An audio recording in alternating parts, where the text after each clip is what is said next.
Hari ini tim kampanye nasional Prabowo Gibran mengapresiasi putusan MK nomor 1 terhadap putusan MK 141. Tim kampanye nasional Prabowo Gibran mengapresiasi putusan Mahkamah Konstitusi nomor 141 sebagai sebuah putusan yang adil dan bermanfaat. Sudah tepat langkah MK yang dengan tegas menolak permohonan pemohon untuk menguji kembali konstitusionalitas pasal 169 huruf Q Undang-Undang nomor 7 tahun 2017 yang telah dimaknai dengan putusan MK nomor 90 tahun 2023. Dengan adanya putusan 141 ini, kami berharap jangan ada lagi pihak yang menyatakan bahwa pencalonan Gibran dilakukan dengan cara yang melawan hukum dan etika. Faktanya dalam persidangan ini 8 hakim konstitusi tanpa Pak Anwar Usman yang ikut dalam sidang secara bulat menyatakan putusan nomor 90 tidak ada masalah sama sekali. Bahkan dalam putusan ini sama sekali tidak ada dissenting opinion dan concurring opinion. Sehingga keberadaan Gibran sebagai representasi anak muda dalam kontestasi pemilu adalah sejarah penting bagi negeri ini. Untuk pertama kalinya generasi muda terwakili sebagai subjek pemilu, dan ini tentu sangat positif untuk meningkatkan semangat kaum muda kita. Menurut kami para peserta kontestasi pemilu sebaiknya mulai mengedepankan gagasan, visi, misi, dan program masing-masing untuk sama-sama dinilai oleh rakyat. Jangan mengotori demokrasi kita dengan propaganda hitam serta tuduhan tak berdasar hanya karena takut atau kemudian karena berkompetisi. Sekian dan terima kasih, tim kampanye nasional Prabowo Gibran. Terima kasih kepada Pak Sufmi Dasko Ahmad.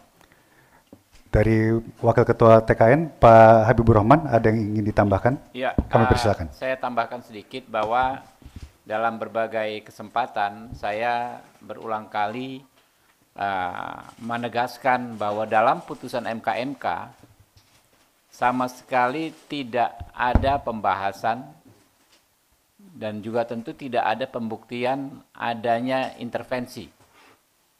Ya, hal yang kemudian disebut dijadikan alasan untuk menjatuhkan hukuman pelanggaran berat terhadap saudara Anwar Usman. Ya. Jadi dalam 400 halaman putusan MK itu memang tidak ada. Kan kalau putusan dalam sebuah putusan itu kan sebuah fakta diambil dari keterangan saksi dan petunjuk alat bukti.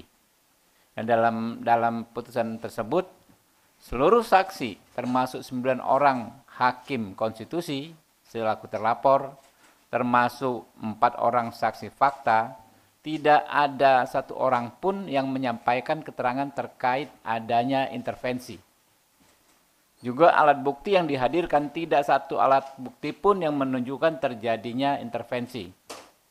Nah, sehingga menjadi pertanyaan ya, kalau saudara Anwar Usman dihukum berat karena disebut membuka ruang intervensi.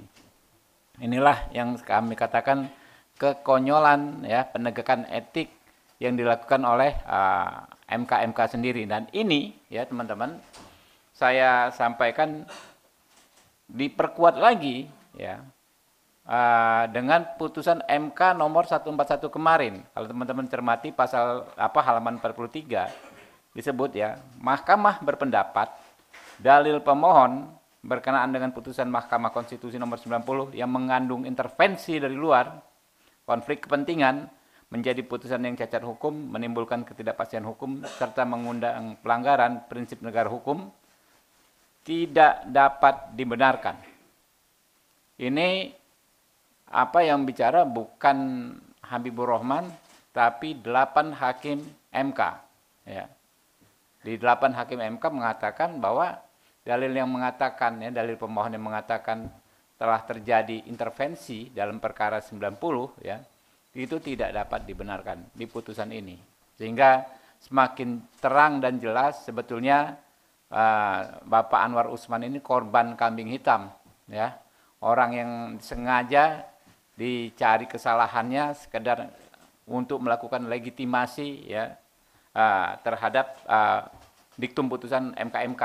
Jadi saya pikir ini menunjukkan kepada publik, ya, kepada kita semua bahwa memang setelah kita cermati tidak ada yang namanya intervensi tersebut, dan memang sebetulnya tidak tepat putusan pelanggaran berat terhadap Pak Anwar Usman, ya, di mana putusan inilah yang kemudian dibawa-bawa terus dan dikait-kaitkan dengan kami pasangan Prabowo Gibran, disebut diwarnai cacat hukum, diwarnai dengan cacat etika dan lain sebagainya.